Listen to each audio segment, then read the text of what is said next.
Como le había mencionado, nos acompaña esta noche el ingeniero Rubén Gómez Sánchez. Él es ingeniero mecánico y precisamente vamos a hablar de este el proyecto que es el megapuerto de Chancay. ¿De qué manera nos beneficia a los peruanos? Buenas noches, doctor, y bienvenido al programa. Muy agradecido, Claudia. Muy buenas noches. Precisamente el director de APEC ha mencionado que este puerto favorecerá a productores que exporten por el Pacífico, ingeniero. ¿Cuál es la figura para que puedan entender todos nuestros televidentes? Sí, cómo no. Muy agradecido por la pregunta y ante todo por la invitación al programa. Fíjense, estimados amigos ciudadanos de a pie, cuando nosotros compramos algún producto que sea importado y en su mayor parte de China, actualmente, pensemos en el puerto de Chancay, de China hacia acá demora 35 días calendario. Por lo tanto, esa demora genera costos a los productos que finalmente FOB en China, CIF acá en el Perú y que se hace todo el proceso digamos así, que ingresa al país, eso es sin el puerto de Chancay. Con el puerto de Chancay van a demorar 23 días. Es decir, hay 12 días de ahorro en que lleguen los productos. Por lo tanto, evidentemente vamos a sentir una baja en los costos. Eso es en la avenida y en la ida va a ser lo mismo. Por lo tanto, el movimiento económico que se va a generar va a ser los ciclos más cortos. Antes era 35, ahora es cada 23. Entonces, por lo tanto, a la entrada y a la salida vamos a sentirnos beneficiados con la presencia y digamos que esperemos que ya en octubre se inaugura este puerto tan importante, estimada Claudia. Totalmente. Y, ingeniero, precisamente esta es una inversión privada, porque lo tenemos muy claro, pero ¿de qué manera se beneficiaría el Estado, el país? Porque muchas personas incrédulas dicen, no, proyectos del extranjero vienen a apropiarse, apoderarse y no hay nada para nosotros. ¿Cómo no? Mira, Claudia, yo creo que hay que empezar antes de dar una respuesta directa a tu pregunta con lo siguiente. Las brechas en servicios básicos de infraestructura publicadas por una política nacional que se llama el Plan Nacional de Infraestructura para la Competitividad nos dan que las brechas actuales son del orden de 130.000 a 140.000 millones de dólares. Por lo tanto, esa magnitud va a ser imposible que el Estado peruano con sus propios recursos pueda cerrar. Además, estas brechas son en agua potable, saneamiento, educación, salud, transporte, electricidad e hidráulica. Entonces, si tenemos las opciones que tenemos, que el Estado peruano más bien es promover inversiones directas, mixtas y privadas. Y evidentemente el puerto Chancay es una inversión del orden de 1.300 millones de dólares en su primera etapa. Y en la etapa, digamos así, final, es de 3.500 millones de dólares. Entonces, esa situación de esa inversión es un megaproyecto, porque se llama un megaproyecto, cuando supera los 1.000 millones de dólares, esa inversión va a cambiar la situación geopolítica, económica y va a facilitar los costos logísticos al Perú. Entonces, precisamente... Y eso genera más impuestos. Así es, eso genera impuestos, pero también eso genera un impacto positivo, porque por supuesto, hay todo un círculo de manejo que va a ir funcionando de manera adecuada.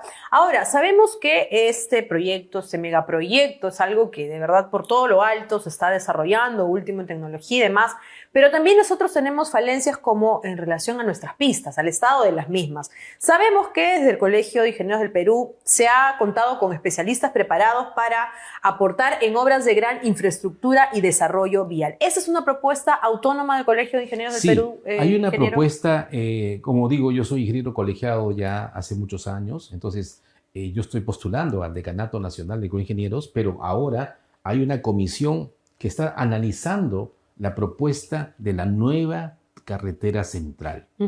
El gobierno ha tomado la decisión de hacer un contrato gobierno a gobierno con Francia. Ese gobierno se está basando en un estudio de factibilidad con un determinado monto, X. La propuesta del Colegio de Ingenieros es una propuesta que tiene un monto menor que lo que está planteando el MTC. Entonces yo creo lógico, en favor de los intereses del Perú, nuestros y de todos nosotros, habría que analizar eso en mesa y ver la comparación que existe entre la propuesta del Colegio de Ingenieros, que es producto de una comisión, con lo que dice el MTC, y según eso analizar qué es mejor para el país. Claro, porque si hablamos a nivel del Ministerio de Transporte y Comunicaciones, ahí Provías, bueno, sabemos del estado de corrupción que lamentablemente ocurre en Provías, es lamentable. Entonces, ¿de qué manera ustedes estarían trabajando de la mano o de una manera organizada, pero con facultades independientes? Bueno, lo que tenemos que hacer nosotros como el Colegio de Ingenieros, evidentemente, es emitir pronunciamientos y opinión técnica independiente sobre proyectos y sobre todo sobre megaproyectos que tienen que ver con el desarrollo futuro del país.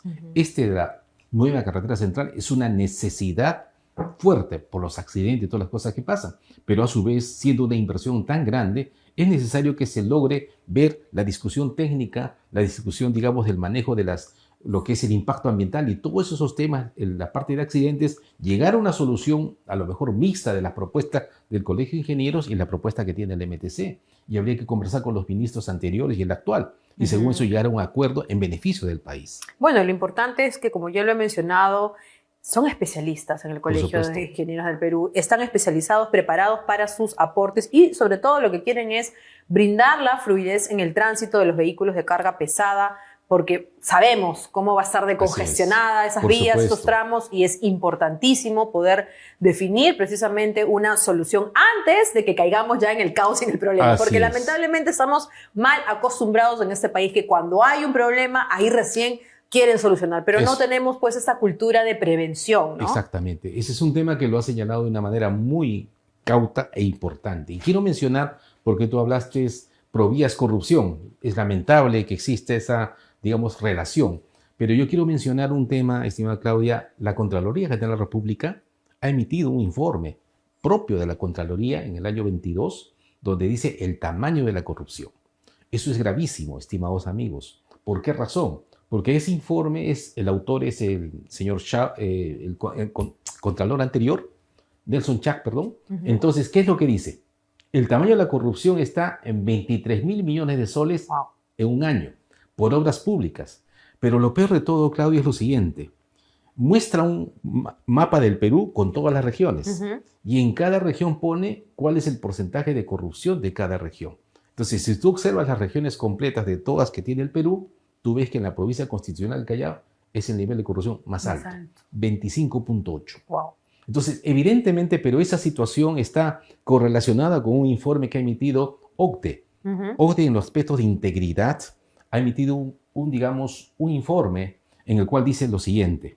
En obras públicas se pierde entre el 10 y el 30% por dos aspectos fundamentales: corrupción y mala gestión. ¿Eso a qué nos lleva? Nos lleva a que, digamos, los fenómenos en ciertos países, si la corrupción tiene esta altura, la mala gestión probablemente tenga la misma altura. Entonces, lo que ha hecho la Contraloría es medir la corrupción. Y la pregunta, ¿y la mala gestión? También tiene un impacto muy importante, y ahí entramos como Colegio de Ingenieros. Totalmente. Queremos trabajar para mejorar todo lo que es el aspecto de cierre de brechas, que afecta a toda la población y sobre todo a la población más vulnerable. ¿Qué iniciativas legislativas estaría impulsando el Colegio de Ingenieros del Perú? Hay una iniciativa que yo la veo así de inmediato, que es la siguiente. Fíjate, en toda obra privada o pública, cuando uno ve los avisos, si tú vas por la vía y ves un aviso, dice plazo establecido, monto establecido. Y imaginemos un ejemplo: plazo 480 días calendario, monto 550 millones de soles. Esos son los datos de contratación. Pero la pregunta, si sacamos las estadísticas finalmente, cuando terminan las obras, oye, ¿se cumplió ese plazo y ese costo? No.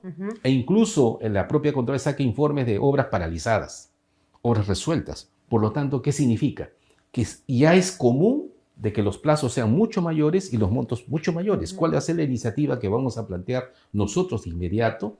Es que las obras públicas y las privadas se maneje la gestión de riesgos.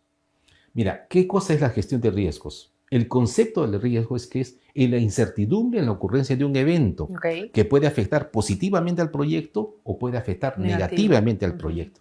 Y lo hacemos para que el ciudadano de a pie lo entienda fácilmente. Pensemos, amigos ciudadanos, tú que estás en Ayacucho, por ejemplo, que se está construyendo una carretera. Correcto, la maquinaria está que se mueve y está haciendo movimiento, pero ¿qué pasa si vienen lluvias? Se tiene que parar el proceso. Totalmente. Y eso que se tiene que parar el proceso, el Estado peruano lo tiene que reconocer porque no es culpa del contratista. Así es. Ese es un riesgo. Entonces, por lo tanto, los riesgos son previsibles.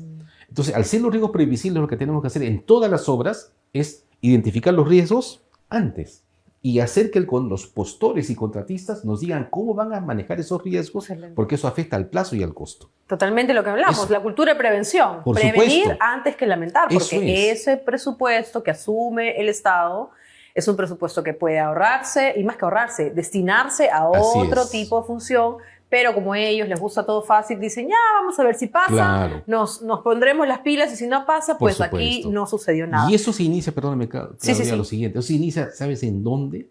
Se inicia durante la formación del ingeniero. Yo soy profesor principal de la Universidad Nacional de Ingeniería.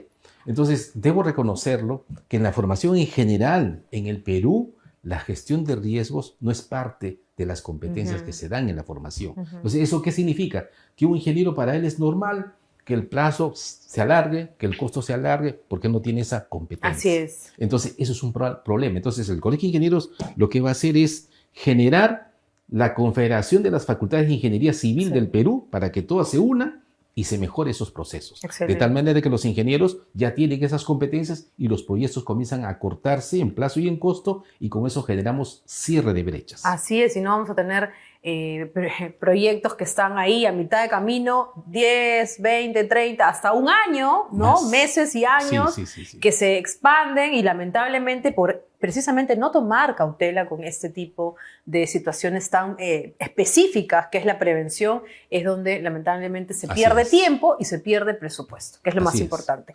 Ingeniero, se vienen las elecciones en el Colegio de Ingenieros del Perú este 17 de noviembre. Usted quiere presentarse al decanato. ¿Cuáles serían sus propuestas? Mira, las propuestas nuestras son varias, pero voy a separar de manera simple para que el colega y el ciudadano de a pie, porque aquí quiero empezar con lo siguiente.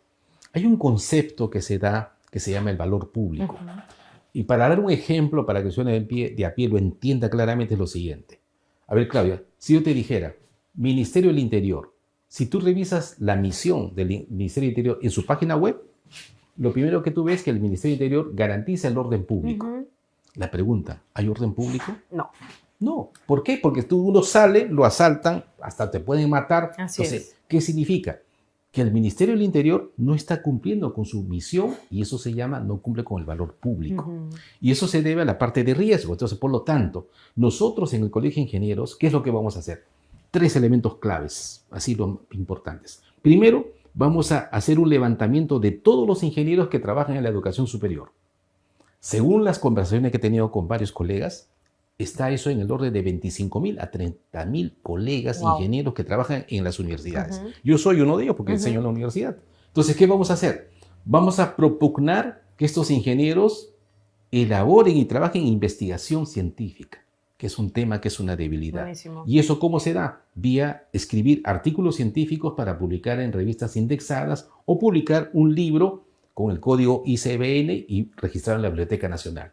¿Con eso qué vamos a generar? Que los ingenieros que están en la educación superior, al hacer investigación, por supuesto que van a mejorar la enseñanza que dan a los nuevos profesionales. Y eso va a tener una serie de etapas, pero ese es lo primero. Y además les vamos a dar programas masivos, digitalizados, que ahora hay muchos programas sin costo. Entonces, pero lo vamos a orientar para que de esa manera todos los colegas, en el plazo, digamos, de 1 año y medio, comienzan a cambiar sus aspectos de enseñanza, pensando en el lema nuestro. El lema que yo persigo, estimado colega y ciudadano de a pie, es Ingeniería para el Desarrollo, que esa es la labor que tenemos que hacer. Ese es un primer campo. El segundo campo vamos a ver todos los ingenieros que también levantar la base de datos de todos los ingenieros que trabajan en construcción, que son, yo estimo, cuando hablamos de construcción, estimada Claudia, es las empresas que elaboran expediente técnico, las empresas contratistas, las empresas que alquilan equipos, servicios, las empresas que hacen supervisión, los laboratorios y todo ese ciclo completo, los vamos a levantar los profesionales para tal manera que darle cursos igualmente, habilidades blandas, que es un tema clave.